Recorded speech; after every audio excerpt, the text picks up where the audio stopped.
Wahid Isnan Salasa. Assalamualaikum warahmatullahi wabarakatuh. Nah, teman-teman Insight, kita ketemu lagi di podcast Insight kali ini barengan sama Sahil Mulahela. Seperti biasa, kita masih melanjutkan obrolan barengan sama Neneng juga, seorang stand up komedian perempuan yang luar biasa, lugu tapi lucu, ya kan? Karakternya ini emang beda daripada yang lain. Nah, kalau kemarin kita udah ngobrol banyak tentang proses stand up-nya, sekarang kita pengen nanya lebih jauh barengan sama Neneng tentang mentalnya anak rantau nih seperti apa gitu loh. Karena kan gak gampang juga menjadi anak rantau kan. Yalah, harus Bang. punya mental yang kuat, apalagi dari kampung terus masuk ke kota, menghadapi kejamnya ibu kota. Iya. Apakah kamu merasakan itu, saudaraku? Sangat-sangat. Sangat saya rasakan. Dimana ternyata Neng kaget kalau misalnya di kampung tuh kalau misalnya lewat orang tuh kan harus punten gitu ya. Di sini kayak wah ternyata orang-orang enggak apa ya konsen akan hal itu. Jadi kayak ya udah masing-masing aja cuek gitu. Oke. Enggak ngomongin tetangga juga di kota. Enaknya Iya. sih gitu menurut Neneng. Apalagi di apartemen.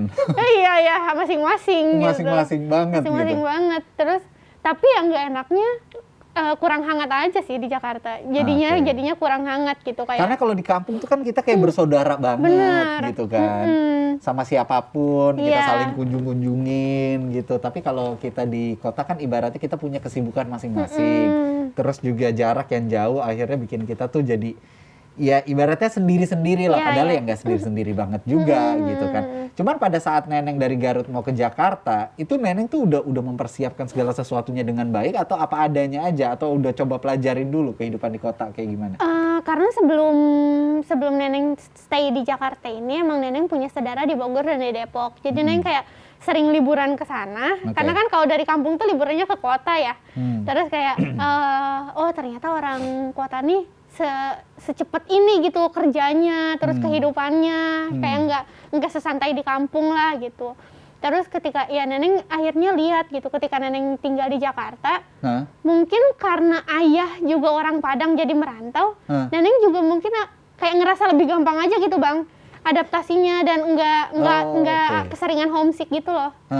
Karena mungkin kayak udah biasa Karena juga. ada fulus. Iya, Jadi nggak homesick. ibu Neneng kayak nggak apa-apa nggak pulang, yang penting uangnya pulang. Gitu. Anaknya nggak pulang nggak apa-apa gitu. Oke. Tapi orang tua gimana waktu Neneng pertama kali memutuskan untuk ke Jakarta? Karena kan Neneng awalnya memang tinggal sama paman Neneng di Bogor. Oke. Nah akhirnya memutuskan kos di Jakarta tuh sebenarnya bukan karena seks bebas atau apapun itu yang negatif. Ibu Neneng tuh lebih takut Neneng ngekos karena Neneng sering makan mie instan. Jadi kalau misalnya ngekos nggak ada yang kontrol Neneng makan mie instan gitu. Anak mie. Mie banget Bang. Jadi dia nih generasi micin. Parah Neneng mie banget. Kenapa sesuka itu? Nggak tahu kecanduan parah Bang, Neneng nggak bisa seminggu nggak makan mie instan. Itu kayak menurut Neneng udah lama banget itu. Jadi tiap minggu harus ada? Bahkan mungkin ya kalau misalnya dihitung tuh kayak 2 hari sekali tuh udah. Ya Allah Neng. Sumpah Bang, Neng nggak bisa itu dong. Neng tuh nggak bisa lepas dari mie Hati-hati loh Neng, instan. nggak boleh sering-sering loh. Iya tapi nggak bisa. Sekarang Bang. masih? Masih. Terakhir makan tuh Neng 2 hari yang lalu apa kemarin ya? Ya Allah ya Rabbi. Jadi ibu Neng tuh khawatirnya ngekos anak perawannya gara-gara makan mie instan bukan yang lain. Terus gimana kayak, diingetin terus sama ibu? Iya tetap dikontrol sama paman, kayak diperiksa di kos ada mie instan nggak gitu. Lihat ya, wahai orang tua, ya, wahai orang tua di luar sana, ada loh orang tua yang berbeda di luar sana yang takut anaknya bukan pergaulan seks bebas atau narkoba atau lain sebagainya, tapi takutnya sama mie instan.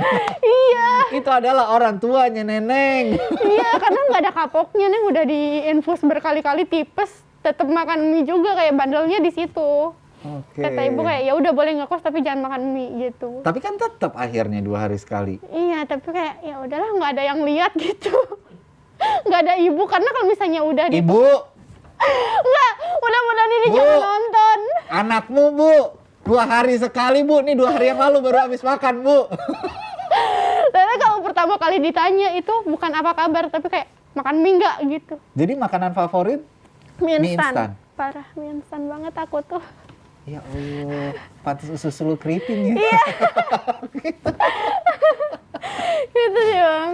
Jadi waktu akhirnya Neneng ke Jakarta pertama kali, itu apa yang Neneng lakuin sih?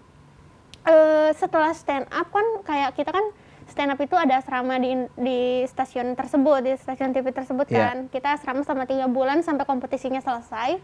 Setelah selesai itu Neng langsung syuting film, Bang. Wish. Itu nggak ada langsung casting. melejit ya? Dar. Langsung sama Yu Ting Ting tuh Neneng syuting. Oh ya? Iya, walaupun filmnya nggak begitu naik, cuma dia nggak apa-apa lah lihat Ayu Ting Ting syuting kan kayak seneng gitu. Film apa waktu itu, Neng? Ada Dimsum Martabak. Oke. Ada judulnya Dimsum Martabak, terus waktu itu Neng langsung syuting, terus kayak, lah gimana ini kan Neng nggak belajar acting, Neng cuma belajar stand up gitu. Alhamdulillahnya waktu itu sutradaranya juga ngebimbing Neneng dan partner lawan mainnya juga kan Teh Ayu, terus kayak baik banget, terus kayak udah nggak apa-apa gini aja, yang penting sesuai skrip gitu. Oke. Yeah. Jadi benar-benar setelah selesai stand up, Neneng langsung main film. Setelah itu ngapain lagi? Setelah itu main sinetron. Ya Allah, benar-benar bagus nih anak rezekinya, Masya Allah. Alhamdulillah. Bener-bener loh, nggak putus tuh berarti?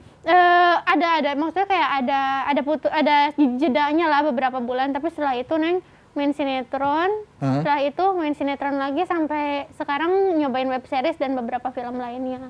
Oke. Nah, tapi Neneng waktu pertama kali sampai di Jakarta, itu kayak ngerasain hal aneh nggak?